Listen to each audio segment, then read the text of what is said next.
Hello everyone, my name is Dharmendra Kaur. Welcome to our YouTube channel learn English with Dharmendra sir. Friends, आज का जो topic है वो है हमारा माइट। माइट क्या है? मे की ही सेकंड फॉर्म है। जैसे कि मे को हम प्रेजेंट में यूज करते हैं, वैसे ही माइट को हम पास्ट के लिए यूज करते हैं और इसको प्रेजेंट में भी यूज करते हैं। कहाँ पर इसका मीनिंग भी सकता, सकती या सकते इस तरीके से ही होता है। जैसे मे का हम परमिशन, फॉर्मल परमिशन लेने या देने के लिए यूज करते हैं, वैसे ही माइट का भी यूज हम एक एक करके समझते हैं माइट को हम कहाँ पर यूज करते हैं। चलिए आगे बढ़ते हैं और देखते हैं।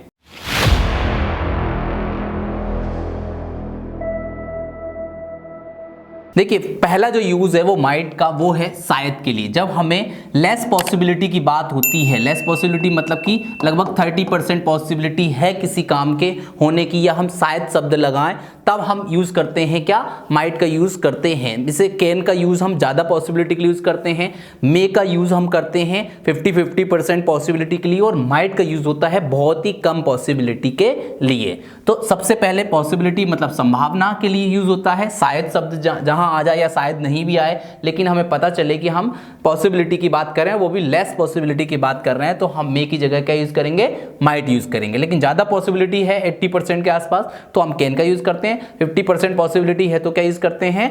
मे यूज करते हैं। और लेस पॉसिबिलिटी है तो क्या यूज करते हैं? माइट। लेकिन इसका यूज अभी प्रेजेंट में ही होता है। ठीक है, जैसे कि हो सकता है आज बारिश हो, या इसी सेंटेंस को हम इस तरीके से बोल सकते हैं, शायद आज बारिश हो सकती है। मतलब लेस पॉसिबिलिटी है कि शायद हो सकती है। ठीक है, तो इट माइट रेन टुडे। अगर पॉसिबिलिटी 50% है तो यहां पे माइट की जगह पे बस क्या लगा देंगे? मे। तो इट मे रेन टुडे। तो अब यहां पे क्या हो जाएगा?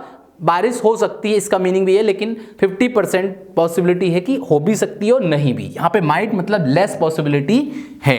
अब और एग्जांपल देखते हैं। हो सकता है उसे नौकरी मिल जाए, या शायद उसे नौकरी मिल जाए, तो सी माइट गेट द जॉब। और एग्जांपल देखते हैं। हो सकता है वह कल आए, या शायद वह कल आए, तो ही माइट कम टुमारो। हो सकता है वह तुम्हारी कहानी पर भरोसा न करे, या शायद वह तुम्हारी कहानी पर भरोसा न करे, तो he might not believe your story. हो सकता है यह सच हो, या शायद यह सच हो, तो इट माइट बी ट्रू।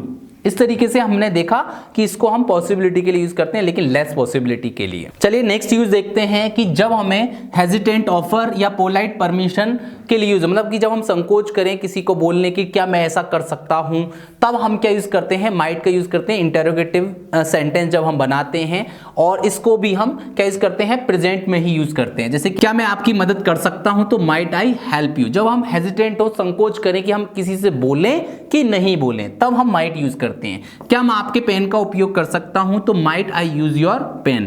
क्या मैं पूछ सकता हूं? Might I ask. क्या मैं आपको कुछ सुझाव दे सकता हूं, तो might I suggest you something. अब देखिए, एक और यूज है हमारा माइट है प्लस वर्ब थर्ड फॉर्म। जब हम पास्ट में किसी काम के होने की संभावना हो, अब इसमें दो मीनिंग निकलते हैं कि एक तो पॉजिटिव मीनिंग निकल सकता है सिचुएशन के अकॉर्डिंग, एक नेगेटिव मीनिंग निकल सकता है सिचुएशन के अकॉर्डिंग। समझते हैं कि कैसे हम इसका यूज करते हैं। तो माइट है प्लस वर्ब थर्ड फॉर्म का यूज हम संभावना के लिए, पास्ट की संभावना, पॉसिबिलिटी के लिए यूज करते हैं। लेकिन यहाँ पे दो मीनिंग निकलते हैं, पॉजिटिव भी मीनिंग निकल सकता है और उसी सेंटेंस का नेगेटिव मीनिंग भी निकल सकता है। ये डिपेंड करता है कि हम किस सिचुएशन में उस सेंटेंस को बोल रहे हैं। जैसे कि आप शादी में उपस्थित हुए होंगे। अब शायद के लिए यूज हो रहा है कि यार हो सकता है आप हुए होंगे, पता नहीं है, कंफर्म नहीं है।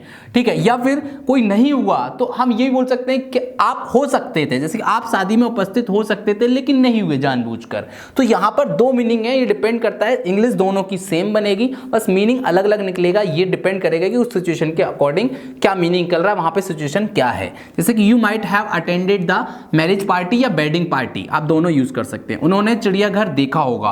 अब हम अंदाजा लगा रहे हैं उन्होंने चिड़ियाघर देखा होगा, लेकिन अगर नहीं देखा है तो हम ये बोल सकते हैं कि वो चिड़ियाघर देख सकते थे। जैसे वे चिड़ियाघर देख सकते थे लेकिन नहीं देखा, तो they might have seen the zoo. उसने अपनी पत्नी को मारा होगा। अब हम अंदाजा लगा रहे हैं कि शायद मारा होगा। अगर नहीं मारा है और पॉसिबिलिटी थी कि तो वो मार सकता था, तो वह अपनी पत्नी को मार सकता था लेकिन नहीं मारा, तो he might have killed his wife. अब देखिए नेक्स्ट जो यूज है वो है नरेशन। नरेशन मतलब डायरेक्ट नरेशन में क्या यूज होता है, मे का यूज होता है। जब इनडायरेक्ट नरेशन में हम बात करते हैं तो मे की जगह पे क्या यूज होता है, माइट। जब हम दो लोग, नरेशन क्या होता है, नरेशन मतलब कि जब डायरेक्ट नरेशन क्या होता है, जब दो लोग आपस में बात करते हैं तो डायरेक्ट नरेशन होता है। जब वही दो लोग कोई दूसरे का सेंटेंस को रिपीट करके बोलते हैं वो होता है हमारा इनडायरेक्ट नरेशन। ठीक है, तो जब हम ये बोलें कि उसने कहा था मैं भोपाल जा सकता हूं, तो डायरेक्ट नरेशन में ही said I may go to Bhopal, तो मैं भोपाल जा सकता हूं ये मान लीजिए मैंने अभी बोला आपसे, लेकिन अब मेरा सेंटेंस आप किसी और से बोलेंगे तो ये बोलेंगे कि वह भोपाल जा सकता था, ठीक है, या वह भोपाल जा सकता है। तो इनडायरेक्ट नरेशन में क्या होता है, उसने कहा था कि वह भोपाल जा सकता है। तो अब देखिए ही सेड, तो ही सेड इन्वर्टेड कॉमा हटा के हम क्या लगाते हैं, दैट लगाते हैं। अब आई फर्स्ट पर्सन है, फर्स्ट पर्सन रिपोर्टिंग स्पीच के सब्जेक्ट के अकॉर्डिंग यहाँ पे क्या जाएगा, ही।